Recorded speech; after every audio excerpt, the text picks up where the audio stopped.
Kita awali kajian kita atau ta'lim kita, ta'lim gabungan Jamaah Masjid Taqwa Matwaya Bukareh dengan keluarga besar Abi Center yang sudah masuk ke 4 kali pertemuan hari ini, kalau tidak salah. Mudah-mudahan pertemuan kita ini mendapat berkah Allah dan ridha Allah. Amin. Karena insya Allah tidak berapa lama lagi kita akan masuk atau akan melaksanakan Idul Adha dan Kurban. Maka malam hari ini kita coba menyampaikan secara ringkas. Kenapa secara ringkas? Ya, tanpa menyebutkan dalil-dalil, sumber-sumber bahan bacaannya, supaya jangan terlalu panjang waktu. Untuk itu kepada anak-anak kita semua, sama-sama memperhatikan, karena yang paling penting dalam belajar itu menyimak. Fahim tum?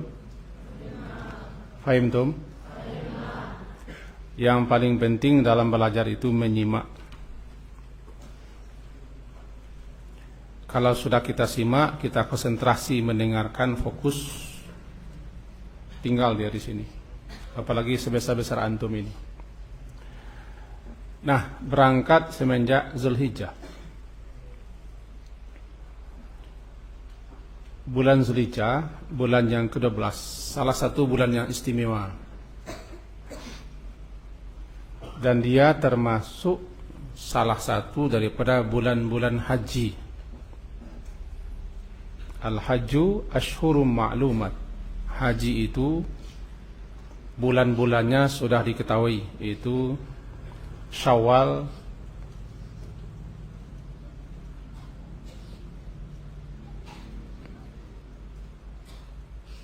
Zulqa'dah dan Zulhijjah. Namanya bulan-bulan haji. Sementara hari-hari haji adalah 8 Zulhijjah, 9, 10, 11, 12, 13 Zulhijjah. Itu namanya hari-hari haji. Semenjak Syawal sudah masuk kepada miqat zamani namanya. Lebih khusus bulan Zulhijjah. Disunnahkan dan disukai kita, yang kedua ini, untuk memperbanyak amal saleh, meningkatkan mutu amalan kita semenjak masuk bulan Zulhijjah. Sekarang sudah hampir penghujung Zulqa'dah.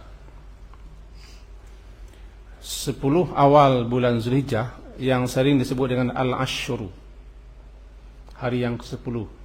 Hari yang 10 itu termasuk amal hari-hari yang mulia, hari-hari yang utama, hari-hari yang tinggi nilainya bila beribadah. Terhitung semenjak 1 Zulhijjah. Itu yang kedua. Disukai kita memperbanyak amal saleh. Bisa memperbanyak salat-salat sunat yang telah disunnahkan. Bisa berpuasa, tapi tidak menetapkan, tidak menentukan puasanya, karena hadis-hadisnya banyak yang lemah. Silakan berpuasa di bulan Zulhijjah semenjak awal. Bersedekah, tilawah, membaca Al-Quran, berdoa dan berzikir. Bagi jamaah haji di Tanah Suci, mereka bersiap-siap untuk haji itu. Dan semenjak tanggal 1 Zulhijjah, bagi orang-orang yang ikut berkorban, baik korbannya kambing ataupun sapi, kerbau atau unta, mereka dilarang memotong kuku, rambut dan bulu-bulu di badan sampai hewan korbannya disembelih. Khusus bagi peserta korban. Itu yang ketiga. Semenjak masuk tanggal 1 Zulhijjah, maka bagi siapa yang ikut berkorban, kepadanya dilarang untuk memotong kuku-kuku, rambut, termasuk bulu-bulu yang ada di badan, sampai hewan korbannya disembelih, baik laki-laki ataupun perempuan. Di antara hikmahnya untuk serasa dengan jamaah haji yang ada di Makkah, dan berbagai macam faedah serta hikmah yang dijelaskan ulama. Itu yang ketiga. Yang keempat, ya kita ringkas-ringkas saja. Tanggal 8 Zulhijjah disebut dengan hari Tarwiyah, hari di mana jamaah haji mereka bersiap-siap untuk mulai haji. Biasanya tanggal 8 itu di waktu duha, mereka telah melafazkan ucapan labbaik Allahumma hajjan, lalu berangkat menuju Mina atau ke Arafah. Namanya hari Tarwiyah. Yang kelima, di tanggal 9-nya disebut hari Arafah, karena orang wukuf di Arafah. Ada amalan yang istimewa di hari Arafah itu, yaitu puasa Arafah. Tanggal 9. Di tanggal 9 itu orang wukuf di Arafah. Wukuf itu berdiam berhenti di Arafah, dimulai semenjak matahari tergelincir zuhur sampai matahari terbenam. Dulu tanggal 9-nya daripada wukuf. Puasa di hari Arafah dapat menghapuskan dosa 2 tahun, yakni as-saghair, dosa-dosa kecil, dosa setahun yang lalu dan dosa setahun yang akan datang, jika dia betul-betul berpuasa dengan ikhlas mengharap ridha Allah. Kapan jatuhnya tanggal 9 Zulhijjah, kita tunggu saja. Tidak perlu pula kita heboh dan ribut, karena kita tidak pakarnya. Bagi yang tidak pakar, bagi yang tidak alim, yang tidak faqih, diam lebih baik daripada bicara, karena kita tidak di bidang itu. Yang paling parah, pakar tidak, alim tidak, kadang-kadang salat pun tidak, dia heboh pula. Heboh pula, bertikai pula dia antara kapan kita hari raya, orang Makkah tanggal sekian, kita tanggal sekian, dia pula yang ribut. Salat pun tidak. Ini yang pula heboh. Di tanggal 9 adalah bagi orang haji wukuf dia di Arafah. Wukuf artinya berhenti. Itulah puncak haji. Kalau tidak wukuf, batal hajinya dan ulang haji lagi tahun depan. Itu pun kalau ada kesempatan. Bahkan orang sakit pun harus dihadirkan ke Arafah. Bila perlu pakai ambulan dan usungan, supaya mereka bisa hadir di Arafah walaupun sebentar. Namanya di safari wukufkan. Kalau tidak sah haji, tidak bisa diwakilkan. Berbeda dengan melempar jumrah, berbeda dengan bermalam di Muzdalifah, itu bisa diwakilkan. Tapi kalau wukuf tidak. Nah, kita di sini puasa, namanya puasa Arafah.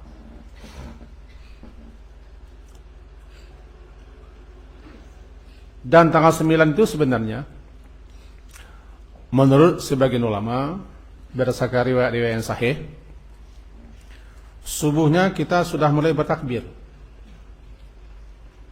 Cuma di negeri kita, di kampung kita agak janggal rasanya.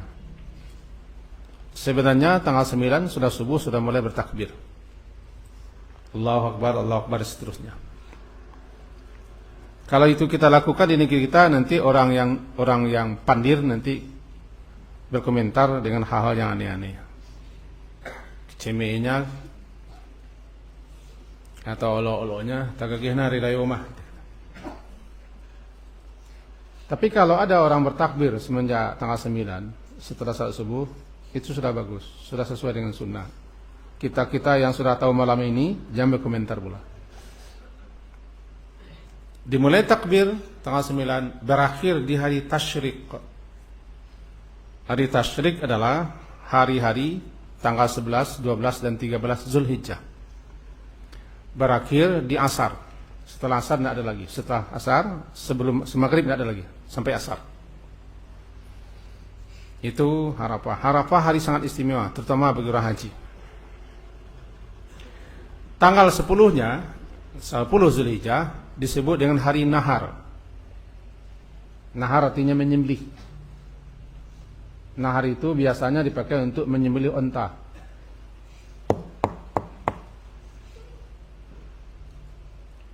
Sedangkan menyembelih kambing namanya zabah, zabiah, dabiah. Zabiah yang disembelih. Lalu oleh orang Minang ditukar menjadi dabiah. Zabahun, zalbaha, zabahun, menyembelih. Yang menyembelih zabih. Di orang kita dabih. Lama-lama menjadi dabiah. Dan dabiah yang mereka. Dabiah. Menyembelih. Di tanggal 10 Zulhijjah, hari raya Idul Adha,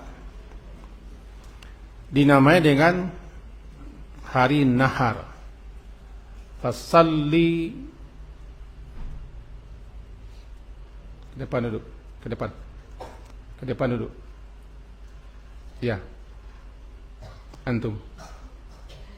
Yang baju lumut depan dan baju biru depan. 1, 2,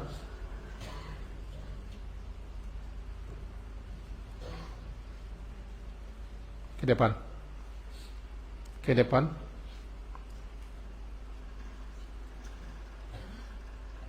Bagus-bagus.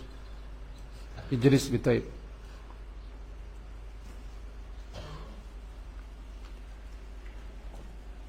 Tanggal 10 Zulhijjah disebut juga dengan Idul Adha. Adha artinya berkorban atau menyembelih. Id artinya kembali. Kalau Idul Adha artinya kembali menyembelih. Jika Idul Fitri kembali berbuka. Fitri artinya berbuka. Fitri tidak sama dengan fitrah. Kalau fitrah suci. Jadi kalau Idul Fitri, hari kembali berbuka. Setelah sebelumnya kita berpuasa, maka kembali berbuka lagi. Ditandai dengan makan pagi hari sebelum salat raya. Jika dia Idul Adha, berarti kembali berkorban. Kembali menyembelih. Setelah tahunnya lampau, maka kembali menyembelih. Nama Idul Adha. Kadang disebut oleh orang kita Idul Kurban. Nah, amalan terbaik dan amalan yang paling Allah cintai di tanggal 10 itu adalah menumpahkan darah. Hiraqid dam, menumpahkan darah, itu menyembelih. Itu amalan yang Allah cintai. Maka tinggi fadilah, tinggi keutamaan, keistimewaan berkorban bagi siapa yang mampu. Siapa yang mampu, Allah beri kesempatan, Allah beri rezeki, Allah beri keluasan dan kelapangan hidup, tapi tidak berkorban, dia di samping dia dicela. Bahkan Nabi pernah mengusir secara tidak langsung orang yang tidak ikut berkorban. Kami akan menyembelih, siapa yang tidak menyembelih kesanalah. Itu bahasa Nabi begitu. Dia mampu, dia berkecukupan, tidak berkorban. Karena di tanggal 10 itu amalan yang istimewa yang Allah cintai menyembelih. Karena berkorban itu suatu lambang pengorbanan kita dengan memberikan apa yang telah Allah rezekikan kepada kita, sebagiannya kepada orang butuh. Nah, itu makanya ketika menyembelih itu penyembelih itu yang utama adalah peserta. Kalau tidak mampu, tidak bisa, tidak sanggup, boleh diwakilkan. Ketika itu dia baca Bismillah wallahu akbar, Allahumma hada minka wa ilaika, dengan menyebut nama Allah dan Allah Maha Besar. Allahumma ya Allah, hada minka, ini sembelihan, ini korban, minka, berasal daripada rezekimu, daripada karuniamu kepada aku, kepada kami. Dan hari ini, sekarang, rezeki yang telah engkau berikan kepada kami itu, kami korbankan sebagian kecilnya dalam rangka mendekatkan diri kepadamu dan membagikan daging-daging ini kepada orang yang butuhkan. Ilaika, minka, darimu ya Allah, dan ilaika, kami kembalikan kepadamu dalam bentuk korban. Sebagiannya, kalau di sini 3 juta,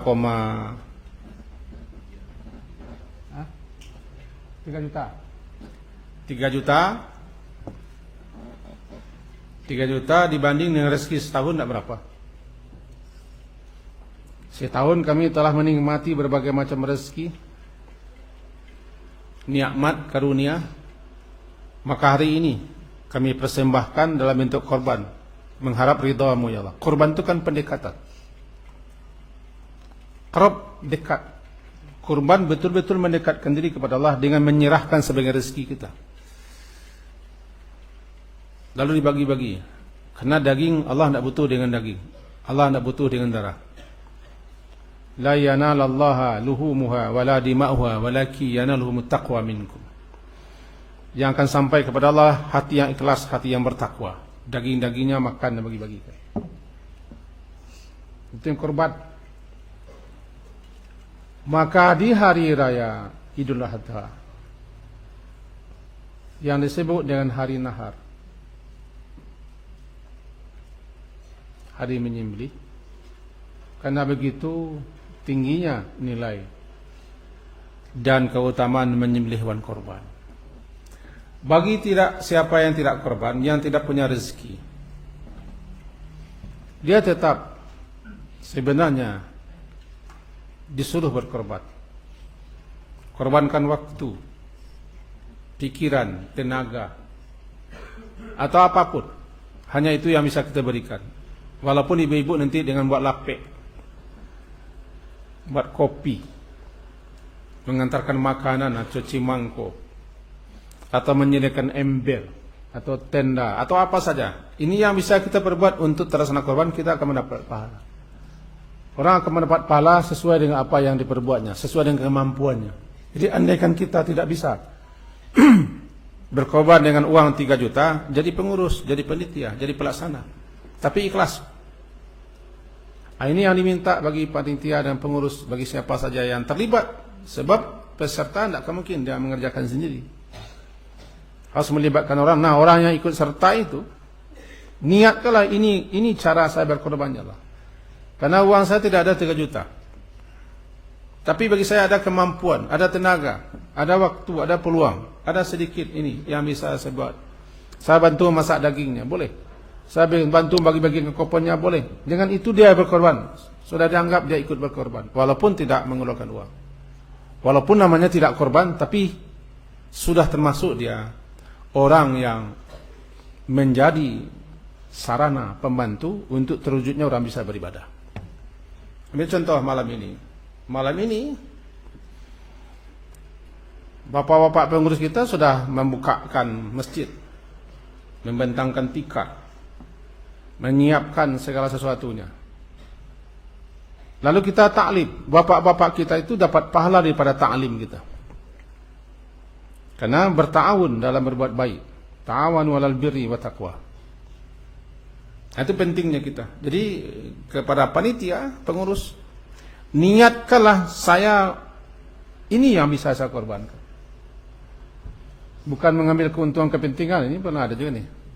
Ini yang bisa saya korbankan, tenaga saya, waktu saya, pikiran saya, atau apapun yang bisa. Atau ada gerobak, ada pisau, ada ladang, ada kapak, ada plastik, ada tikar. Ini ada semangat memupuk semangat korban. Itu tanggal 10. Amalan yang Allah cintai di tanggal 10 itu salah satunya korban. Di samping salat Idul Adha. Demi untuk cepatnya dilaksanakan korban, sehingga salat Idul Adha pun dipercepat waktunya. Berbeda dengan Idul Fitri.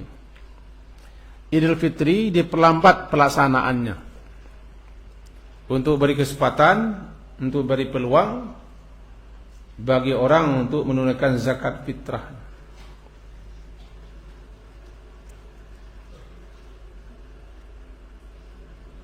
Beri kesempatan, memberi peluang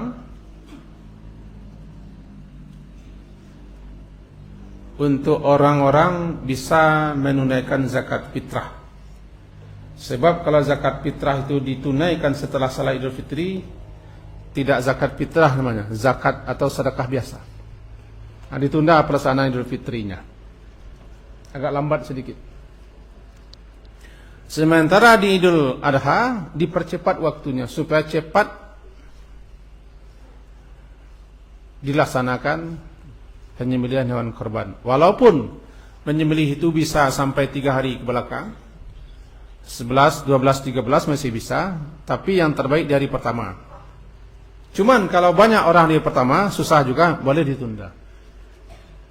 Boleh ditunda. Khusus besok ini, andaikan berbeda, ada yang Rabu, ada yang Kamis misalnya, hari raya misalnya kalau begitu, maka panitia-panitia korban pilih hari kedua agar bisa meramu orang yang mempunyai pendirian hari Rabu Idul Adha misalnya, dan orang yang berpendirian hari Kamis, gabung keduanya, tidak bertikai. Itu jalan tengah untuk bagaimana supaya dua paham ini bisa bersatu. Itu korban. Nah, di hari raya korban yang dimulai dengan Idul Adha, salat Idul Adha, bagi peserta korban, disukai dia atau disunnahkan dia untuk tidak makan sampai hewan korbannya disembelih. Bukan puasa, minum boleh, karena puasa haram hukumnya. Hari yang haram berpuasa itu hari raya Idul Fitri, Idul Adha, hari tasyrik haram berpuasa. Siapa yang meniatkan puasa jangan akan berpahala, malah berdosa, karena dia puasa di hari haram. Lalu apa namanya? Menunda makan, agar dapat dia makan pertamanya di hari itu daging korbannya. Bagi yang tidak ikut berkorban tidak masalah, makan saja bagi, makan gutupek, makan lontong. Tidak pula wajib, disunnahkan. Jadi kalau ada ibu-ibu yang hadir malam ini, bapak yang ikut korban, disunnahkan untuk menunda makan sampai hewan korbannya disembelih. Kalau dapat makan pertamanya hari itu daging. Di tempat-tempat tertentu setelah hewan disembelih, dagingnya diambil sekian, lalu dibuatkan namanya gulai asam padeh, kacui apa namanya, gulai mani. Dipanggil orang-orang, datanglah ke surau, iko sambal masak, bapak-bapak, ibu-ibu, semuanya. Tapi kalau hanya panitia saja, tidak boleh. Seakan-akan itu jadi upah jadinya. Semuanya undang, walaupun yang datang hanya panitia saja, tidak masalah. Yang penting dibuka orang. Dah, makalah semua. Sehingga setelah sapi disembelih, ambil sebagian besarnya, makan bersama. Itulah makanan pertama bagi peserta korban. Kalau tidak masalah, tapi disunnahkan. Disunnahkan. Setelah hewan korbannya disembelih, maka baru boleh potong kuku, potong rambut, dan bulu-bulu di badan. Kalau 10 hari agak panjang juga. Lebih bagi orang yang subur, panjang, potong. Kalau hari kedua disembelih hewannya, tunda. sampai hari kedua baru dia memotong kuku. Nah, bagaimana nanti menunda makan? Tidak boleh tunda makan. Mati nanti. Kalau salat hari rayanya setelah salat tidak disembelih korban, tapi besoknya makan saja. Niatnya sudah. Karena satu lain hal, sebab orang banyak berkorban hari ini, tidak ada pekerja, kita tunda besok, tundalah besok. Andaikan besok ini terjadi dua hal, karena kemarin kita di sini Idul Fitrinya lebih dulu daripada keputusan pemerintah, maka mau tidak mau juga Idul Adha-nya juga harus lebih dulu. Lebih dulu. Walaupun kemarin pengumumannya di pemerintah segisikan karena pertimbangan, ya kan? Maka bagi orang yang berhari raya misalnya hari Rabunya, hewannya besok disembelih demi mengikuti sunnah, maka pagi harinya dia tidak harus pula menunda makan, karena hewan korbannya disembelih hari kedua. Makanya pagi. Nah, saya ingin juga mengikuti sunnah Nabi. Saya tidak makan nanti sampai habis salat hari raya. Silakan saja. Sunnahnya tidak ada. Sunnah katanya saja. Tetapi bagi orang yang besoknya hari raya di Kamis, nah pesertanya bisa. Berarti orang yang pertama hanya meniatkan saja. Niatnya ada untuk menunda makan. Tapi karena korbannya disembelih hari kedua, niatnya sudah tercatat, sudah sampai. Niatnya dapat pahala. Ini pahala niat. Itu tentang hewan korban. Kemudian di hari-hari itu orang-orang jamaah haji sedang berada di Mina itu, melempar jumrah Aqabah. Setelah itu nyembelih hewan, namanya hadiyu. Orang yang berada di Mina tidak salat hari raya. Yang salat di Masjidil Haram itu bukan haji, karena jemaah haji sedang berada di Mina. Dan takbir terus dilanjutkan takbir. Kalau hari raya Idul Fitri, takbirnya semenjak malam 1 Syawal, setelah terbenam matahari di akhir Ramadan, mulai takbir. Takbirnya sepanjang waktu, bukan hanya setelah salat. Nah, di Idul Adha, takbirnya mulai tanggal 9 tadi. Andaikan kita tidak 9, karena banyak masyarakat tidak tanggal 9, ya malamnya takbir. Berlaku takbir itu sampai habis hari tasyrik. Baik setelah salat, terutama setelah salat, karena di hari raya Idul Adha memang takbirnya sudah salat. Kalau di raya Idul Fitri, takbirnya di sembarang tempat. Dengan catatan sebenarnya takbir itu bukan pengganti zikir. Ini untuk anak-anak kami ketahui. Takbir setelah salat 5 waktu di hari raya bukan menggantikan zikir habis salat. Bukan. Habis salat tetap kita astagfirullah 3 kali. Berapa? 3 kali. Allahumma antas salam wa minkas salam sampai selesai. Tasbih, tahmid, takbir. Dan segala macam baru takbir. Cuma kebiasaan orang kita itu. Habis salat, assalamualaikum, langsung disambar nyamik. Allahu akbar, Allahu akbar, Allahu akbar. Kalau kita takbir, kita jamaah yang menyuruh. Takbir. Biasanya yang menyuruh itu orang yang pandai katanya. Kita ingat gitu. Takbir itu setelah salat bukan berarti mengganti zikir. Zikir dulu minimal yang tadi. Paling kurang istighfarnya 3 kali, Allahumma anta salam, kemudian tasbih, tahmid dan takbir, ya sudah minimal itu. Bertakbirlah. Allahu akbar. Tapi kalau kita takbir setelah itu berarti kita menggantikan, menghilangkan zikir. Berdosakah? Tidak. Tapi kita sudah melanggar. Melanggar, tidak melaksanakan sunnahnya. Tidak berdosa. Cuman kalau kita tidak pernah laksanakan begitu, akan terus begitu. Ini spesial takbir. Hari berikutnya, tanggal 11, 12, 13, namanya hari Tasyrik. Hari Tasyrik. Tasyrik itu asalnya timur.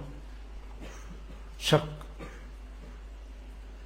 Orang-orang di Mina dahulu kala jamaah haji di tanggal 11 itu, ketika matahari terbit di timur, mereka menjemur kulit-kulit dan daging-daging di matahari terbit di timur, bernama tasyrik. Matahari muncul di timur, mulai panas, mereka menjemur kulit-kulit dan daging-daging di Mina. Nama tasyrik. Timur, matahari terbit di timur. Nah, ada orang kita namanya tasyri'. Hari tasyri'. Tasyriq. Syaraka yusyariku tasyriq. Di hari-hari tasyrik itu haram berpuasa. Siapa yang berpuasa tidak berpahala, berdosa. Karena hari-hari itu hari makan. Hari-hari takbir, hari-hari zikir, dan hari makan. Makan hewan kurban. Sampai habis hari tasyrik. Nah, bagi orang jamaah haji, mereka masih di Mina, melempar sampai nanti tanggal 13. Kalau kita kasih nama juga, tanggal 11-nya namanya hari Qar. Tanggal 12-nya nafar awal, tanggal 13 nafar sani. Sekedar tahu saja begitu. Nah, kembali kita ke korban tadi. Nah, khusus korban boleh disembelih hari pertama, kedua, ketiga, keempat. Yang baik di hari pertama. Tapi kalau berbeda pemahaman antara bertikai pemahaman, maka pilih hari kedua penyembelihannya. Nah, berkaitan dengan korban kita singgung sedikit karena masih ada waktu. Kita singgung sedikit. Hukum korban sunnah muakkadah. Amalan sunat yang sangat ditekankan. Dan orang yang mampu dicela. Sangat dicela. Sebagian ulama mengatakan wajib bagi orang mampu. Nah, ini namanya perbedaan pendapat. Bagi orang mampu, bagi orang kecukupan, kalau dia tidak berkorban, dia berdosa. Kata sebagian pendapat ulama. Sebagian lain mengatakan itu sunnah muakkadah. Amalan sunat yang muakkad, ditekankan, dikuatkan untuk dilaksanakan. Sampai dia dicela. Dicela, dianggap bakhil. Itu satu. Yang kedua, korban tidak bisa digantikan dengan uang. Anda akan bertanya orang mana yang lebih utama, bersedekah dengan uang atau korban? Korban. Karena korban itu ibadahnya ta'abudi sifatnya, murni ibadah, tidak bisa dilogikakan. Sehingga hewannya pun ditentukan. Hewannya tidak boleh sembarang, itu tanda ibadah. Kambing atau unta atau sapi atau kerbau, di luar itu tidak. Ayam tidak boleh, itik tidak boleh. Walaupun ada pendapat yang tidak didukung oleh mayoritas ulama, boleh ayam bagi siapa yang mampu ayam. Tapi tidak pernah dilakukan oleh zaman Nabi. Yang terkenal hal ba'aim itu adalah kambing, unta, sapi dan kerbau jenisnya. Jadi hewannya ditentukan. Hari menyembelihnya ditentukan. Lalu bolehkah diganti daripada korban? Lebih baik kita sedekahkan uang sekian banyak lah. Tidak bisa diakali seperti itu. Karena sifatnya ta'abbud, sifatnya ibadah. Korban-korban, yang kata korban itu menyembelih. Banyak daging dibagi-bagi, bagi-bagilah daging. Muwazir, tidak usah mubazir, bisa dibagi-bagi. Kan itu lambang pengorbanan. Di samping nampak tilas perbuatan Nabi Ibrahim dengan putranya Ismail alaihissalam. Nilai historisnya itu. Nilai historisnya. Rasa kita mengorbankan apa yang kita miliki dengan menyembelih, mengalirkan darah. Kemudian berkaitan dengan daging. Haruskah peserta memakan daging? Tidak boleh dia makan daging. Bahkan berdosa dia makan daging. Harus dimasak dulu. Tadi mari dimasak. Peserta korban disunnahkan. Tidak wajib. Andaikan peserta korban tidak makan, tidak masalah. Kalau di kampung-kampung namanya daging sabingkah, sakapa. Disunnahkan. Kenapa? Nabi menunda makannya sampai selesai Idul Adha agar beliau dapat menikmati korban ini. Nah, sunnah. Tidak wajib. Berapa untuk peserta? Itu terserah. Terserah kesepakatan antara peserta dengan panitia, antara panitia dengan peserta. Karena prinsipnya korban. Prinsip korban itu jangan berbagi kadang kawa. Bahkan tidak dapat pun tidak masalah. Kalau ingin besar-besar korban kita, beli sendiri. Korban sendiri. Beli sapi semental, korban di rumah. Berapapun yang akan kita ambil tidak masalah. Tapi kalau kita bersama harus menenggang dan menimbang. Karena dia sudah diserahkan kepada panitia atau pengurus, maka panitia perpanjang tangan peserta. Nah, bahasa Minangnya pasanda betului pitaruan dak baunian. Kalau sudah diserahkan panitia, tanda dia setuju. Yang melaksanakannya panitia. Semenjak itu panitia punya tanggung jawab berat agar korban ini dilaksanakan sebagaimana mestinya. Kalau tidak sah, maka dia yang dosa. Di situ pula panitia kumpul. Sebenarnya panitia itu harus dia berilmu dulu. Sebab dia bertanggung jawab untuk sah tidak sahnya korban orang. Orang sudah ngasih amanah. Lebih-lebih para penyelenggara. Kalau panitia sudah lama kan penyelenggara di hari itu. Seharusnya mereka dikasih pengarahan. Karena tidak boleh kita beramal tanpa ilmu. Beramal tanpa ilmu lebih banyak salahnya daripada benarnya. Maka anjuran kita kepada Pak Panitia, Pak Pengurus, kumpul kita. Kasih penjelasan pengarahan. Supaya kita sebagai panitia, sebagai pengurus betul-betul melaksanakannya sesuai dengan tuntunan Nabi. Kalau tidak sah, ya kita tanggung dosanya. Karena orang sudah ngasih kepercayaan kepada kita. Banyak di tempat-tempat tertentu, ini pula pasalnya. Penyelenggaranya tidak tahu. Ketika orang ngaji korban dia tidak datang. Tapi munculnya banyak. Munculnya itu lebih banyak daripada peserta. Itu dia. Jadi mudah-mudahan Bapak Panitia kita, Pak Pengurus kita, Pak Ketua kita isalah mengajak para pelaksana, penyelenggara dan juga peserta sebetulnya juga harus dikasih pengarahan penjelasan bagaimana mestinya korban. Kalau malam hari ini tidak mungkin kita terangkan panjang lebar sebab anak-anak kita ini daya tahan matanya itu setengah jam itu sudah lama. Kan sering saya lihat ini. Kalau sudah bergerak-gerak dia saya panggil ke depan. Karena manusia berdua ini suka bergerak nih. Nah, sudah menekur sebagian. Jadi daya tahan akinya itu casnya segitu. Lebih setengah jam tuh lah. Lampunya lah 5 watt. Jadi panjang-panjang kita menyerahkan korban hari ini tidak mungkin. Jadi itu maka kita ringkas. Cuma sedikit. Itu tentang korban. Jadi peserta disunnahkan memakan daging korban yang telah dimasak. Berapa jatah peserta tergantung kesepakatan dengan panitia atau panitia yang telah ditunjuk, dia yang buat kebijaksanaan. Apakah 1 kilo, 2 kilo, 3 kilo, 4 kilo, itu terserah kebijaksanaan panitia. Tidak masalah. Cuma catatannya sedikit kita sampaikan, walaupun nanti akan disampaikan juga nanti rapat panitia, bahwa ada namanya adab-adab menyembelih yang terkadang terabaikan. Yang pertama, adab menyembelih. Hendaklah penyembelih itu jangan lupa membaca bismillah. Itu penghalalannya.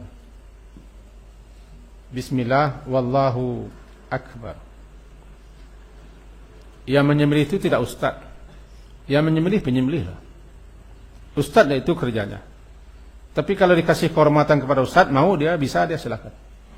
Pak Imam lah, Pak Imam yang salat. Dia bukan imam menyembelih. Tapi kalau disilakan beliau menyembelih, dia mampu dan bisa, mau, bisa laksanakan. Tapi tidak harus buya, tidak harus ustaz, tidak harus imam. Dan tidak harus ketua.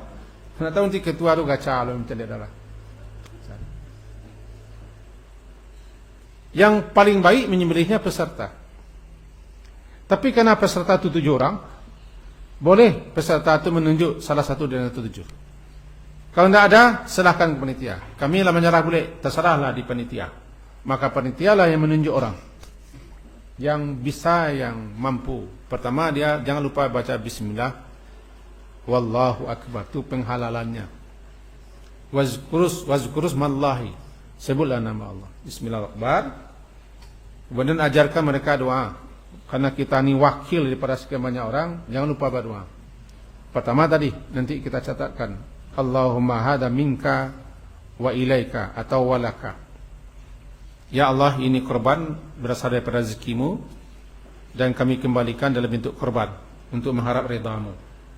Dan walaka, kami berkorban untukmu, karenamu. Nanti tambah dengan taqabbal. Allahumma taqabbal, ya Allah terimalah korban peserta korban. Payah pula menyebut namanya satu-satu kan? Ya Allah terimalah korban peserta korban, itu doa. Kita yang menyaksikan, kita yang melihat peserta korban, menyaksikan atau tidak menyaksikan atau ada di situ takut menyaksikan, cukup berdoa, ya Allah terimalah korban saya, korban keluarga saya, korban seluruh yang ikut dengan saya.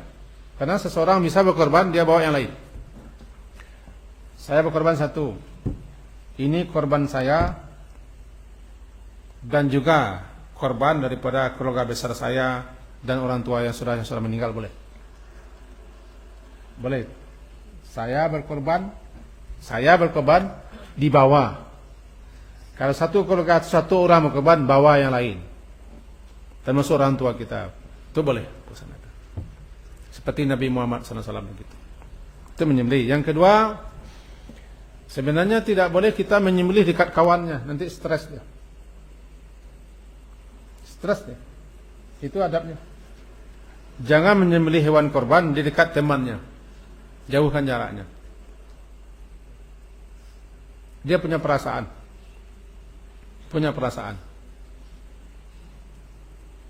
Kalau bisa jarakkan. Ini penting sekali. Karena kita diperintahkan ihsan. Berlaku ihsanlah dalam menyembelih.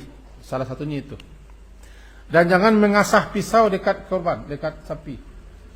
Sudah mati dia sebelum mati. Pisau sapinya sudah tergolek, dia begini-gini juga kayaknya. Lah jagang pada terus. Itu kami yang takut disuntik itu. Belum lagi masuk jarum dia sudah takut. Karena mantari caca kok agak menyajuk juga gayanya. Kami di SD dulu caca tahun 70-an. Di muka di mangkonya ada kayak iya kan? Saya lari ke kandang. Caca dulu itu berbahaya. Dipanggang dekat murid, kan tidak punya apa-apa. Elah mati ya terus. Anak-anak ini kan tidak tahu caca. Digores pakai api. Lari dikejar ke kandang. Jangan Jangan dekat hewan mengasah pisau. Pisau itu keluarnya ketika sudah tajamkan pisau. Tajamkan pisau, kata Nabi. Jangan berulang kali. Itu makanya perlu orang menyebut orang yang punya tenaga.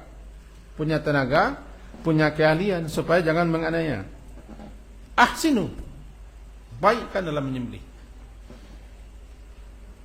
Yang berikutnya, tidak boleh kita menguliti hewan korban ketika dia masih bergerak. Itu gak banyak dilakukan. Itu masih hidup. Kalau kita potong anggota tubuhnya, ekornya untuk sup ekor, atau lidahnya, dia masih hidup, itu sudah jadi bangkai hukumnya. Ma kutiya minal bahimah wa hiya hayyah. Apa yang dipotong daripada hewan yang masih hidup, itu termasuk bangkai.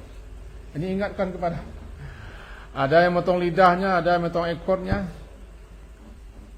atau kaki sudah dipotong karena dia masih bergerak, tidak boleh. Matikan sebetul mati, baru disekarangkan. Kadang-kadang anak kita nih berebut mengambil ekor. Itu apa? Lalu kemudian ingatkan lagi, jangan mengambil daging sebelum bagi, itu korupsi namanya. Gulul namanya. Karena jatah bersama sebelum dibagi-bagi lalu diambil. Diambil, disuruhkan ke bawah. Gulul namanya. Apa itu gulul? Jangan anak nih. Ini matanya coba sedikit lagi dipompa strongkengnya. Waim. Payah.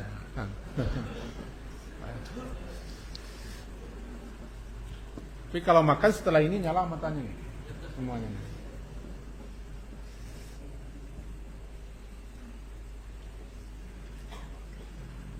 Jadi tadi kita sampaikan, gulul itu adalah ini harta rampasan perang. Menang perang, ghanimah namanya. Ini harta rampasan perang. Ghanimah. Apa rampasan perang? Bisa pedang, bisa senjata, bisa ternak, bisa uang, kumpul semua.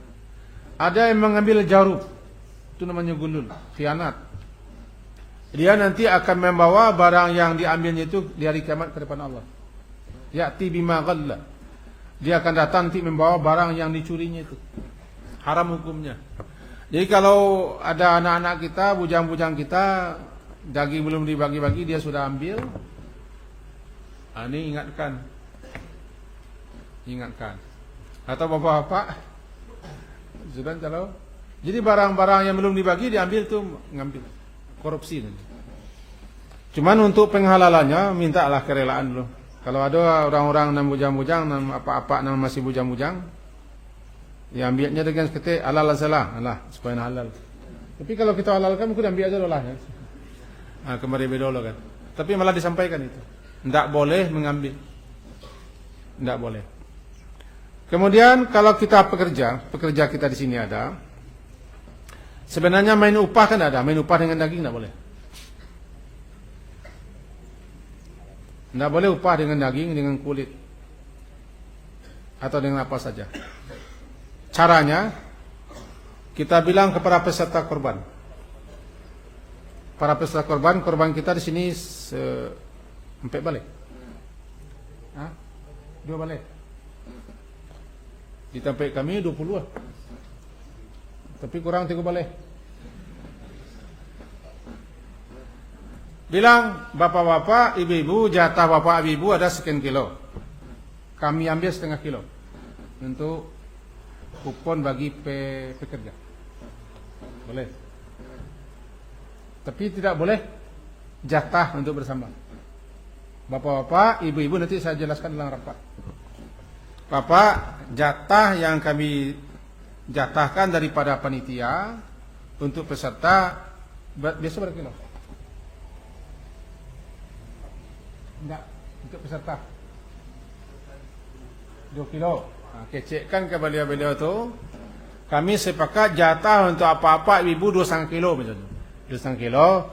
Dan 1,5 kilo lagi kami ambil jatah bapak-bapak ibu kah? Jatah bapak ibu karena hewan korban kita diselenggarakan oleh masyarakat.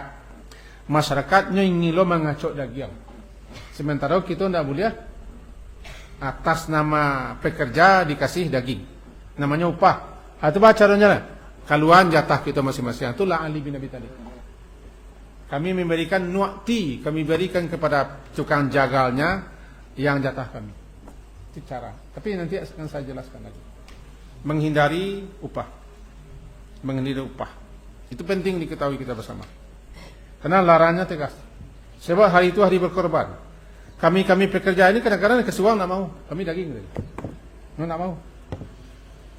Ini daging itu yang ketujuh kami. Kau kupon pekerja. Kalau kupon pekerja berarti itu upah. Kan kupon pekerja upah kan? Yang upah itu apa? Orang bekerja dikasih imbalan, upah, ujrah. Kalau dikasih daging berarti daging upah. Nah, caranya bagaimana? Peserta. Saya dapat daging. Ini jatah saya ini untuk pekerja saya nih. Nah, dikoordinir boleh. Itu yang jelas. Hal-hal yang berkaitan dengan korban. Lalu berapakah pembagian daging korban itu? Tidak ditentukan. Tidak ditentukan. Bagi 3 saja. Bagi 3 itu tidak harus pas. Sebagian dimakan, sebagian disimpan, sebagian dibagi-bagi. Itu kalau kita berkorban sendiri. Tapi kalau kita berkorban atas nama bersama-sama, diserahkan kepada kebijakan panitia.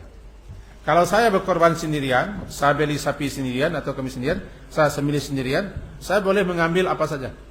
Saya boleh menyimpan berapa saja, selebihnya saya bagi-bagikan boleh, tidak ada yang mencikarawai. Tapi karena kita bersama, ya harus kita kok tenggang menenggang, harus sama saraso kita. Maka sepakat kita peserta sekian, maka pandai peserta lah. Apakah itu kadihandoknya kena makan sama terserah. Kemudian masyarakat dapat sekian. Berapa yang akan diberikan masyarakat? Tidak ada ketentuannya. Kalau bisa 5 kilo seorang, bagi 5 kilo seorang tidak masalah. Kan tergantung kebijakan panitia. Tidak harus seperampe. Kalau memang jauhi korban banyak, 2 baliku, 3 balik apa? 2 baliku, ya tingkatkanlah jagian. Bisa sekilo seorang kan? Karena memang tidak ada. Memang untuk dimakan-makan. Memang untuk dimakan gunanya. Dimakan, dibagi-bagi. Baik orang yang minta ataupun yang tidak minta. Jadi 3. Kulu, adkhilu, wa taimu. Makan, simpan, bagi-bagi. Berapa dibagi-bagi terserah. Tidak ada aturannya. Tergantung kebijakan bersama. Ini tentang daging. Bolehkah panitia, bolehkah peserta korban menyimpan daging? Bolehlah. Yang tidak boleh itu dulu zaman Nabi. Dulu Nabi melarang untuk menyimpan. Lebih 3 hari tidak boleh. Harus habis menjelang 3 hari. Tidak boleh simpan. Alasan beliau, orang sedikit berkorban. Tapi setelah banyak orang berkorban, kata beliau, makan, simpan, bagi-bagi. Dalam surah haji juga begitu. Makan, simpan, bagi-bagi. Tidak dimakan, tidak masalah. Tidak, saya tidak akan mengambil dengan korban saya hadiahkan semuanya. Boleh, tidak masalah. Kalau dapat begitu semuanya. Cuman, menurut Nabi tadi, sunnah memakannya berapa, terserahlah berapa. Ini berkaitan dengan hewan korban. Anak gembala jangan dikasih upah dengan kaki. Uang kasih. Ikut untuk anak gembala kakinya upah jadinya. Sapi itu, onta itu, kambing itu dari kepala sampai ke kaki, dari atas sampai ke bawah, daripada kulit sampai ke isi, semuanya untuk korban. Tidak ada dipakai untuk upah. Jadi kalau untuk anak gembala kakinya, upah jadinya. Itu batu anak gembala, agian hanya jatah daging, tapi bukan anak gembala. Dikasih daging, dikasih kulit, dikasih apa, bukan atas nama gembala, dikasih saja. Kalau nanti dek lah bogobalo, dek lah molero, aku pitih. Ambil pitih daripada peserta, beralah biar peserta. Dapat daging. Kenapa dapat daging? Sebagai anggota masyarakat, bukan nama gobalo. Kalau tiada mau gabalo, tidak utuh korban orang. Korbanku utuh korban. Tidak usah, tidak boleh diusai untuk dijual, tidak boleh. Upah tidak boleh. Kalau dia ambil upah seiko, misalnya kepala dia ambil untuk upah, maka korbannya tidak berkepala. Kalau kakinya untuk daging untuk nak balo, maka korbannya tidak berkaki. Kalau ikuannya untuk tukang pacik, berarti ini tidak berikut. Kalau tali ini ada lagi untuk panggabe untuk pekerja, maka korban tak. Ia tali-talinya. Yo puli apa? Yo baju-baju korban dulu unta tu pakai baju. Ajillah nama baju. Baju untuk ketika dingin itu baju. Yo baju-bajunya boleh pakai. Bajunya dijadikan untuk semua. Itu hal-hal yang berkaitan dengan korban.